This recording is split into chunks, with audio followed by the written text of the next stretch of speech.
हरियाणा के मुख्यमंत्री मनोहर लाल खट्टर हरियाणा के भिवानी में विशाल अन्नदाता सम्मेलन को संबोधित कर रहे हैं। आपको सीधे ले चलते हैं। सड़क के ऊपर रेत का पहाड़ उड़ के आ गया सड़क के ऊपर, अब रास्ता नहीं है, बंद हो गया है। ये उस समय की बात है, सन 82-84 की बात। रेत उड़ के पहाड़ का पहाड़ आ जाता था रास्ते में, लेकिन आज चूंकि इस किसानी की, इस खेती की जो प्रगति हुई है और पानी की व्यवस्था यहां हुई है, चाहे वो आखिरी टेल तक पानी पहुंचाने की बात है, चाहे वो फुहारा सिंचाई से, टपका सिंचाई से, और खेती के इस बढ़ते हुए पगों में आज वो रेत भी नहीं हमें दिखता। आज जमीन उपजाऊ हो गई है, सोना उगलती है ही अपनी जमीन। तो इसलिए आप सब लोग बहुत बधाई के पात्र हैं।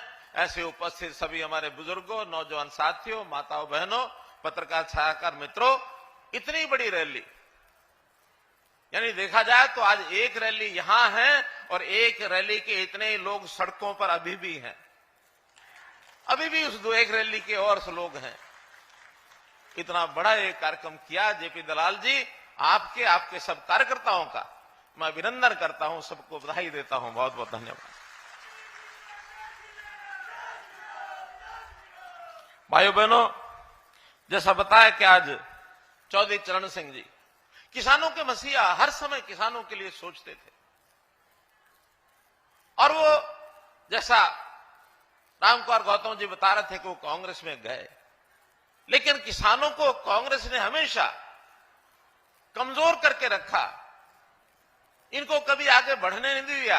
चौधरी चरण सिंह जी आखिर देश की आजादी 1947 के बाद 20 साल लगातार कांग्रेस की सरकार रही। 1967 में उन्होंने कांग्रेस को छोड़ दिया और नई पार्टी जाके बनाई, केवल किसानों के लिए। वो वकील भी थे, किसान भी थे, हमेशा सोचते थे। उन्होंने एक बार ये कहा 1971 में कि किसान सेंसस, एग्रीकल्चर सेंसस ये कराया जाए, और जो उसमें छोटा किसान है, सीमांत किसान है, सारी योजना उसके हिसाब से बननी चाहिए। उस समय एक आंकड़ा आया था कि हमारे जो छोटे किसान हैं, पूरे सब किसानों का 51% ऐसे हैं जो 1 हेक्टेयर, 1.5 हेक्टेयर यानी 3-3.5 एकड़ तक ही उनकी जमीनें थी। आगे बाद में जमीनें बढ़ती चली गई और आज स्थिति यह है कि वो 51% से बढ़ करके छोटे किसान की संख्या 80% से पार हो गई है। भाई बहनों, तो मित्रों, ये बहुत बड़ी एक ऐसी ज्वलंत एक समस्या, एक बात है कि किसान की आय बढ़ेगी तो कैसे बढ़ेगी। जैसा अभी बात आई कि मिलकर के खेती करने का स्वभाव बनाए, फसलों को हम इस ढंग से आगे बढ़ें कि हमारी कैश क्रॉप्स, हमको अच्छी आमदन की कैसे फसलें मिले, इसके लिए बहुत से प्रयोग अभी सरकारों द्वारा किए जा रहे हैं। मैं एक एक गिनाऊंगा तो बहुत बड़ी लिस्ट हो जाएगी। मैं धन्यवाद करता हूं हमारे जेपी दलाल जी का कि इन्होंने मेरे से पूर्व जितने वक्ताओं को बुला लिया, जितने विषय मैंने सोचे थे, प्राय सब विषय हमारे वक्ताओं ने बोले हैं, इसलिए उतना समय बचा दिया है ताकि रैली को हम जल्दी से समय से समाप्त कर सकें। तो इस नाते से किसानों के लिए पर्याप्त हमने काम किए हैं। अलग से भी कृषि मंत्री आपको बताते रहते हैं। मैं तो विकास की अगर बात करता हूं तो विकास के नाते आज जैसा कुछ उद्घाटन और शिलान्यास किए हैं, इसके अंदर 112 करोड़ के शिलान्यास और उद्घाटन आज किए हैं, सारे इसी विधानसभा क्षेत्र के हैं। और अगर मैं पूरे 9 साल का आपको हिसाब बताता हूं तो मुझे जो आंकड़ा बताया गया है, भिवानी जिले के अंदर हमने 13,800 करोड़ रुपया मंजूर किया, जिसमें से 10,400 करोड़ रुपया लग चुका है, बाकी सब पाइपलाइन में है। अकेले लोहारू विधानसभा में 3,927 करोड़ रुपया मंजूर किया, जिसमें से अभी 2,421 करोड़ रुपया ये लग चुका है और बाकी 1,500 करोड़ रुपए के काम अभी पाइपलाइन में भी चल रहे हैं। चाहे वो किसानी का विषय हो, चाहे वो पानी का विषय हो, चाहे सड़कों का विषय हो, चाहे गांव की और सारी बातों का विषय हो।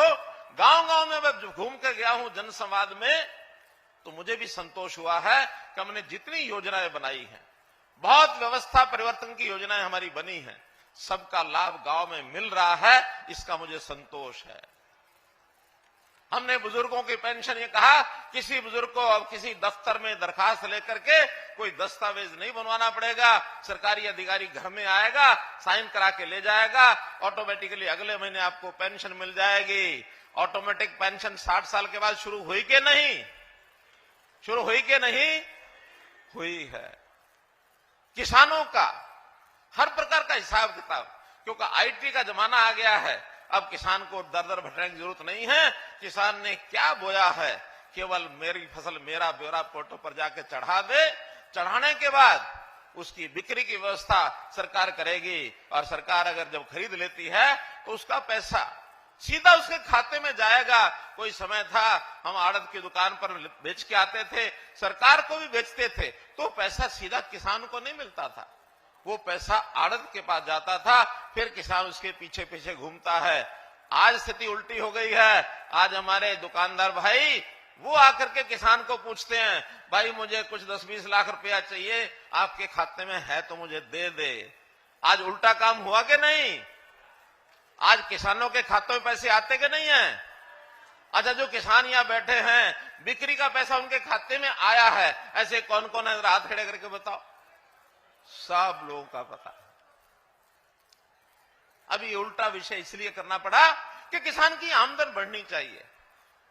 किसान पहली बार लखपति करोड़पति हो गए हैं, अनाज बेचते हैं, सीधा पैसा आता है। अब हमने नए सिस्टम में क्या, खाद यानी हमारा जो यूरिया है, यूरिया का छिड़काव इस इलाके में कितना उपयोग होता होगा कितना नहीं, लेकिन जो नहरी इलाका है उसमें तो खूब उपयोग होता है। पहले पीठ के